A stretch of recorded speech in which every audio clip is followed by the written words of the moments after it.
Subscribe our YouTube channel and watch our videos. يا أيها الذين آمنوا اتقوا الله وقولوا قولا سديدا. ان کی ساری شفقت و راحت اسی کی گرد گھومتی ہے، مگر اللہ کے مقبول بندے جسمانی سے زیادہ روحانی اور دنیاوی سے زیادہ اخروی راحت کی فکر کرتے ہیں۔ اس لیے دعا فرمائی کہ میری اولاد میں سے اعوذ باللہ من الشیطان الرجیم بسم اللہ الرحمن الرحیم ربنا وجعلنا مسلمین لک ومن ذریتنا امة مسلمة لک وارنا مناسکنا وتب علینا انک انت التواب الرحیم۔ ربنا،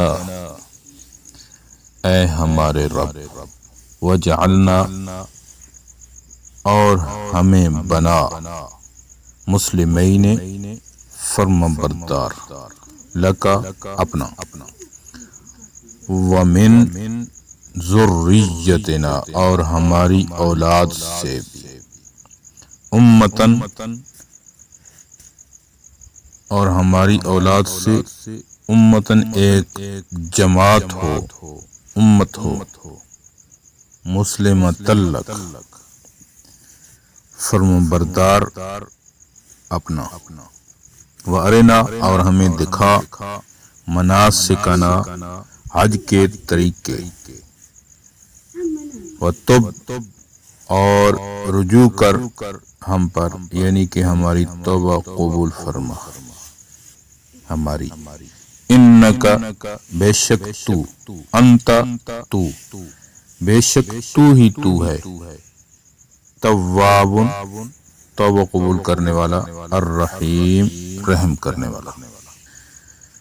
اے رب ہمارے، بنا ہمیں پکا فرما بردار، اپنا، اور ہماری اولاد میں سے بھی ایک جماعت فرما برداری کرنے والی ہو تیری، دکھا ہم کو حج کے طریقے، حج کے احکامات، اور ہم کو معاف کر، بے شک تو ہی تو ہے، توبہ قبول کرنے والا، مہربان۔ ربنا وجعلنا مسلمین لکا، یہ دعا بھی اسی معرفت و خشیت کا نتیجہ ہے جو حضرت ابراہیم علیہ السلام کو حاصل تھی۔ اطاعت و فرمانبرداری کی بے مثال کارنامے بجا لانے کے بعد بھی یہ دعا کرتے ہیں کہ ہم دونوں کو اپنا فرمانبردار بنا۔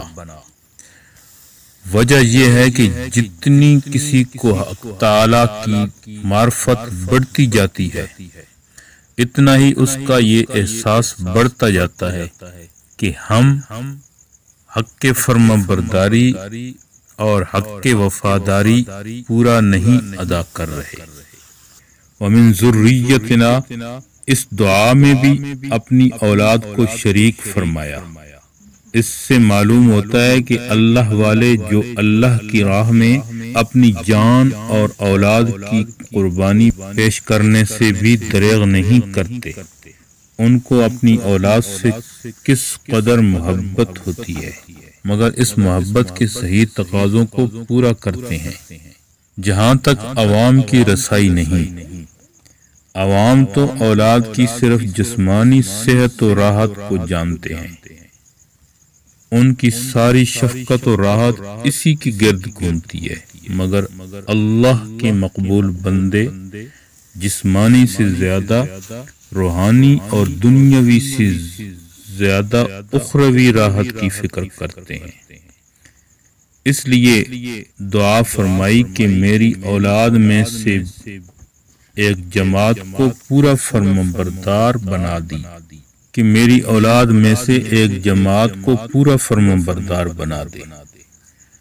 اپنی ذریت کے لیے دعا میں ایک حکمت اور بھی ہے کہ تجربہ شاہد ہے کہ جو لوگ قوم میں بڑے مانے جاتے ہیں ان کی اولاد اگر ان کے راستے پر قائم رہے تو عوام میں ان کی مقبولیت فطری ہوتی ہے، ان کی صلاحیت اصلاح عوام کا ذریعہ بنتی ہے۔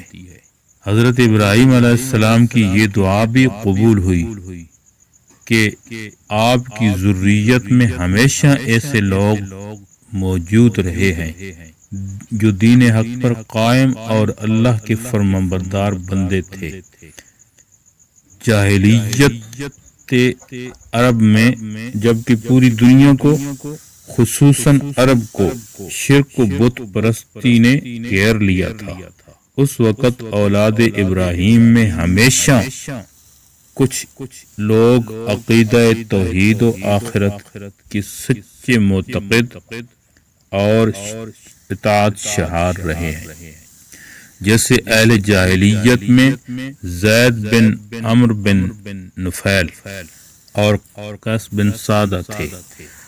حضور نبی کریم صلی اللہ علیہ وسلم کے جد امجد عبد المطلب بن ہاشم کے متعلق بھی یہی روایات ہیں کہ وہ شرک و بت پرستی سے بیزار تھے۔ ارنا مناسکنا، مناسک منسک کی جمع ہے۔ اعمال حج کو بھی مناسک کہا جاتا ہے اور مقامات حج عرفات، منا اور مزدلفہ کو بھی، یہاں دونوں مراد ہو سکتے ہیں۔ اور دعا کا حاصل یہ ہے کہ ہمیں اعمال حج اور مقامات حج پوری طرح سمجھا دے، اسی لیے لفظ ارنا استعمال فرمایا۔ اس کی معنی ہے ہمیں دکھلا دے۔ وہ دیکھنا آنکھوں سے بھی ہو سکتا ہے اور قلب سے بھی۔ چنانچہ مقامات حج کو بذریعہ جبرائیل امین دکھلا کر متعین کر دیا گیا اور احکامات حج کی واضح تلقین و تعلیم فرما دی گئی۔ اللہ رب العزت عمل کی توفیق۔ امید ہے دوستو ویڈیو پسند آئی ہوگی۔ ویڈیو کو لائک کیجئے، ویڈیو پر کمنٹ کیجئے، شیئر کیجئے اس کو، اور اگر چینل پر نئے ہیں تو سبسکرائب کر لیجئے تاکہ اسی طرح کی ویڈیوز آپ تک پہنچتی رہیں۔ شکریہ، جزاکم اللہ، السلام علیکم ورحمۃ اللہ۔